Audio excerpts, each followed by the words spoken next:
I'm going to bring on two guests. Yeah, a centre stage, a centre pairing, that is Bryce Campbell and Ollie Devoto at the Chicago Hounds, going so well with each other on the field. But also there's plenty to talk about with Chicago off the field. They have their documentary series out, United States of Rugby, following the Chicago Hounds behind the scenes from last year, giving you some unbelievable access and drama. We talk a little bit about that, but also some of the marriage between foreign players and domestic players here in Major League Rugby. Is it a benefit? Can it help grow the sport? Find out a lot more as I sit down with Bryce and Ollie and talk it all. Yeah, I did say I wasn't doing this on my own today. I've got two of the Hounds' key members. I've mentioned that they're called the Bash Brothers in the midfield, but I've already been told they don't want to have an expectation to live up to. I've got Bryce Campbell and Ollie Devoto. Bryce, Bobby Dice, start with you, buddy. How's the body? How are things in camp? Great win, of course, last Friday night. Thanks, Pools. First off, thanks for having me on. It's good to see you. Yeah, body's good despite some big contacts on the weekends. 5-day turnaround, but we still got the job done. Yeah, looking forward to another week of rugby. Devo, great to see you here in Major League Rugby, showing some physicality as well. Talk to me just straight away. Your amount of experience, and we'll get into it, but how physical are these games, man? You seem to be throwing yourself around and enjoying yourself. Yeah, I am. I didn't really came to the league with no expectations, really. But if there's one thing, it's an extremely physical league, and I think any team can sort of beat any team on their day, which is what makes it so exciting. So, yeah, the body's feeling it. I think we've gone 4 games on the trot now. But yeah, no, I'm really enjoying it. Bryce, how good is it to have an Englishman with you in the centres? I mean, you love someone who's physical alongside you. I was never that physical when I played inside you as a 10, so must be a joy to have someone like Devo. That's wonderful. Shared the load pretty well. And yeah, he's a great guy, so good teammate to be next to. That's for sure. Devo, same for you, having someone like Bryce on the outside. I mean, you guys love tackling. Well, wasn't it? And not the Miami game, but I think the game before against Utah, collectively together, you guys were something like 32 complete tackles just in the midfield. That's insane stats. Yeah, Bobby tops the stats most weeks. So I'm trying to stay with him on that one. But yeah, like you say, we speak a little bit about sharing the load, and it's great that I've got someone of Bobby's experience, not only in America, but he's also played around the world as well. Let's talk a little bit about that win from Friday night. Bobby, just from your perspective, Miami, tough place to go. And this Eastern Conference is a tough conference. Just how important, what were the takeaways, though, from that win on Friday? Just first and foremost for us to show up on a quick turnaround, on a travel away against a very scrappy and really talented Miami team. There were some moments in the match where it could have went the other way and we could have kind of crumbled, but we didn't. We stuck to it and we fought our way out of it. Devo's left foot did pretty well to put us in the right areas a few times, which was nice. But we got a lot of fight in us, and we just need to keep falling back on that when things go sideways. Devo, from your perspective, it wasn't all plain sailing against Miami. Particularly, there was a period in the second half where you thought maybe they had the upper hand. And how did you guys sort of turn that thing around? Yeah, we knew they were really dangerous in broken play, and I think if their offloading game is really, really good. So we kind of gave them a couple of opportunities, one with an intercept, and then we went down 14 men, and they kind of, we're under some serious pressure there, as you say, just start the second half. But I feel like we're learning our shape, and we were able to keep the ball for long passages of play, especially in the first half. And I think, we're learning all the time each week. I think we're only 4 weeks in of a very short pre-season as well. Usually, back in the UK, you'd have at least 2-3 months to sort of gel as a team before you start. So we're still, finding things and finding what works. But I was really impressed with the way that we controlled the ball, especially at the start of the game. Let's dive then straight into a little bit about that in terms of you saying how it's tough having such a short pre-season. That's one of the things that you might have seemed different from your time in the UK. You mentioned it a little bit before in terms of the physicality, but from you, Devo, like, what is it about the MLR that's either, I guess, attractive, but also for you so interesting and maybe even challenging? I think for me personally, I was just relishing a new challenge. I've played all my professional rugby in the southwest of England. Started at Bath, then went to Exeter, which is about 2 hours apart. So in America, that's just down the road. Yeah. So I kind of wanted something completely different, and heard some great things, about the MLR, and how it's up and coming, and I've been extremely impressed so far with how things are structured in terms of travel experience. I know we had a little bit of a rough time on our way back from Miami just now, but apart from that, it's been very professional. And then also our the facilities, especially at Chicago, they're right up there with some of the best in world rugby. So I've been extremely impressed so far.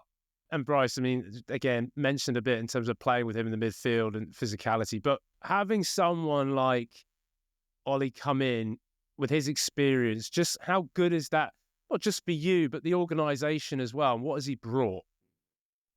Yeah, it's been great. Ollie's hit the ground running as soon as he got in the door, and when you bring in international players, sometimes you don't know what you're going to get, if they're going to come with a bit of ego, or been told they need to do more than they actually need to.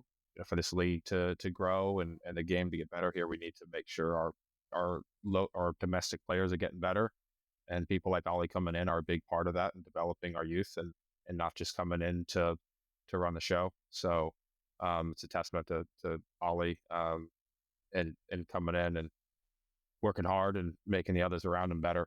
And that's why we've got a handful of foreigners on each team, and that's what's going to get this league to grow and get better, and our American talent to be thrown into it and get better. Yeah, just expand on that a little bit, because I think this is a debate that some people, particularly fans, are maybe unsure of. It's kind of like, how many foreigners do you bring into this league that then takes away opportunities from domestic players, but then the balance between the importance of the product and then equally the domestic players playing alongside really good players, the likes of someone like Noah Brown's going to learn a lot from, not just you. I mean, Bryce, you're very experienced yourself, but just maybe tell us, like, maybe where that sort of balance has to be between foreign and domestic talent. I think you said it just there. It's a balance, and we need to make sure that there are Americans and Canadians that are getting thrown into it that may not be ready, but then they need to get time to grow the game and make the talent pool better. At the same time, we want to make sure we have a good product on the field, and we need good players to do that. So it's a balance. It can be debated how many players. I don't know what the right answer is, but it's been great, and that's what rugby is all about. It's about meeting people from different cultures and playing with people from different parts of the world, and in a shared form we call rugby. Beaver, from your perspective, just like, how impressed have you been by some of those like American talent? And I mentioned Noah Brown, but just across the board, Michael Hand, for example, you play alongside with as well. How interesting has it been for you? It's been very interesting. I think they're all athletes in their own right. They're all incredibly strong, very fit, very quick. And I think for me, it's, like you said, it's about probably being a little bit more experienced in these guys. Just sort of living and breathing it with them, if that makes sense. And just, I think the longer we are as a team, I think that's only going to be beneficial. But like I say, I was in, like, there's some seriously strong guys in the squad. Jacko is ridiculously strong.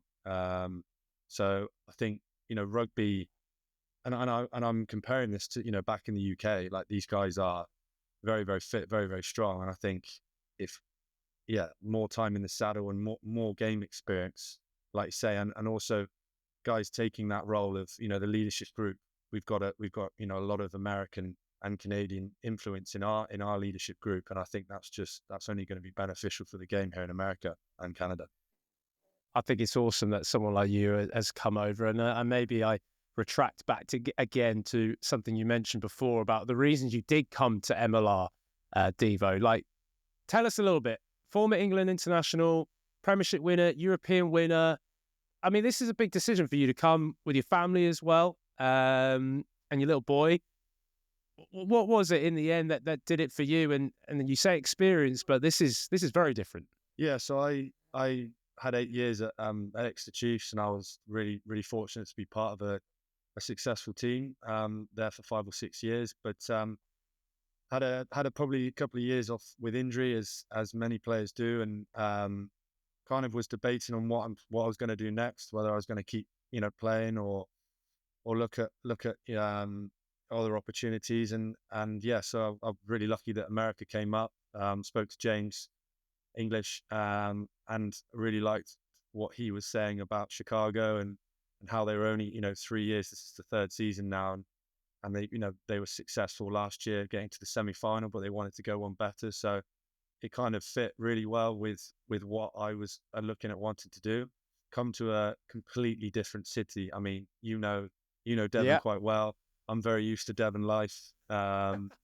Yeah, for anyone watching, it's very rural, full of farmers, not city vibe at all. So I'm well and truly out of my comfort zone here. We are as a family, but I think we've already grown in the first 3 months, and we're really fortunate as well that the family side of things here in Chicago is fantastic. Is there any part of you that has a little bit of what's the right word? Bit of frustration with the UK and the model? Was it something where you would have liked to have maybe stayed if the right opportunity was there, or were you looking for something else? No, I had a great 8 years. Well, then 5 years at Bath previously, in the Premiership. So I had 12 years in the Premiership. It's quite an attritional league. And for me, it was about just experiencing something new. I probably, as any business, if you're not playing for a couple of years, they look elsewhere, and that's just part and parcel of sport. But I have no hard feelings with the decisions there, and for me, it's just another opportunity to go and do something different. And yeah, I can honestly say it's been a great move here so far. I'm really enjoying it. Bryce, I mean, it's quite nice having another family man coming as well. You've got a family of your own. Are your families connected well together? The kids getting on? Brycey, are you making sure you're sort of getting them involved? Yeah, cool. That's what's been awesome. Ollie's son Archie and my daughter Goldie are relatively close in age, and getting Soph and Lucy together has been pretty cool. And we got a few other families in the mix too. So our family room at the games is quite exciting. All the kids running around, and just we as an organization do a really good job and looking after the families and having little events. It's pretty cool. I've known you lads for years, and it's just brilliant to see dad life settling in. Is the dad bod involved as well, Devo? Or are you still staying in good shape, getting your hours sleeping? More so for me than Bryce. Yeah, but I am a little bit older. Although I don't look it, I'm a little bit older than Bryce. So barely. Yeah, I'm hanging on in there. Just flying the dad flags. Love that. Look, taking it on a bit in terms of Chicago Hounds and the growth. We talk about rugby here in the US. I want to talk about the documentary that is out, of course, United States of Rugby. You can find it on Roku. Really interesting 6-part series. This week, actually, if you're listening, watching this, you can go on Friday and watch the 4th episode. A really interesting episode because this is obviously looking at the Chicago Hounds from last year. And Sam Harris, the head coach, was given the sack. You could say it like that. Look, Bryce, I want you to touch on this documentary. How great was it having the cameras around? Was it difficult? And then what do you think the whole purpose of this documentary has tried to do for, I guess, rugby here in America? First off, I've just been blown away by how well it's been put together. To be honest, they talked about the cameras being around at the start of last season, and then you didn't even realize they were there. I'm watching the documentary and I'm like, oh, I didn't even realize. I don't remember seeing a camera in there for that. So it's great because, the documentary is so honest, and behind the scenes and everything we were doing. it's pretty cool, for the rest of America to see what life as an MLR player is all about, and hopefully people can enjoy, seeing the behind the scenes and get them out to games or watching it a bit more, because we got a lot of special people involved, not only on our team, but on the other teams too. So I think Americans in general, if they get a chance to tune in, it'll be something they'll enjoy. How difficult was it when Sam was told that he was no longer needed his services in Chicago and cameras were there? And I mean, it's drama that you want for the TV, but being a player in the middle of that must have been a bit weird. Yeah, it was tough. It was, Sam handled it really well, really professionally. And he said some, really honest words. I haven't seen the episode yet, so I'm trying to remember exactly how it all went down, but it was something that happened, and we moved on, and we got back on task, and we just carried on. But Sam is a big part of my career, so I got to be thankful for him for that, and we shared some great times together. But yeah, it was definitely harsh, right in front of the cameras. Devo, from your perspective, seeing like this documentary series, it's something that is happening in MLR. The quest of for the Shield being San Diego's one recently. This United States of Rugby. Is it pretty cool to see that? I mean, you're coming into it, but the media we're trying to drive this product into the big space, the big media mainstream. I think it's the way to go. I think they've got a similar documentary for the Six Nations now, the Full Contact, and it's very similar in terms of the quality of it. As Bryce mentioned, the quality is amazing, and I think if the game is going to grow in America, fans want to see the individuals, they want to see the behind the scenes, and for me, I think it's the way to go. Bryce, is the game growing in America? I'd say 100% the game's growing. We're getting more eyeballs on our games. Local rugby here in Chicago is growing. Rugby back home where I'm from is growing. So I think massively, and we got a lot going on the horizon. So now's a great time to get on the bandwagon and start watching some rugby. Okay, let's look ahead a little bit now to the game in Week 5 Major League Rugby for you guys at home to DC. Mentioned how tough this Eastern Conference is, Devo. What are the thoughts taking on the men from the capital and trying to keep your run going? Yes, it's extremely important. We've got a good win against Miami away on Friday, and it's super important to do that again at home. St. Paddy's Day here is pretty special, I'm told. So we'll be really looking forward to putting our best performance out there. For you, Bryce, Chris Latham, new head coach, like just how good has he been for you guys and getting you like ultimately prepared? He feels like him, Noel Reid as well, like is fresh at the Hounds, but it seems for the good rather than the bad. Yeah, our coaching staff has been great. They're putting us in the right positions to go out and perform, and that's all you can really ask. It's a really, really good vibe amongst the group, and winning definitely helps that. So you just got to keep on that. Boys, well, good luck this Saturday, taking on DC. Really big challenge in the East. Massive thank you for joining us on the Rugby Rundown from me and Corbs. He's not here at the moment. We wish you all the best. Thanks, all.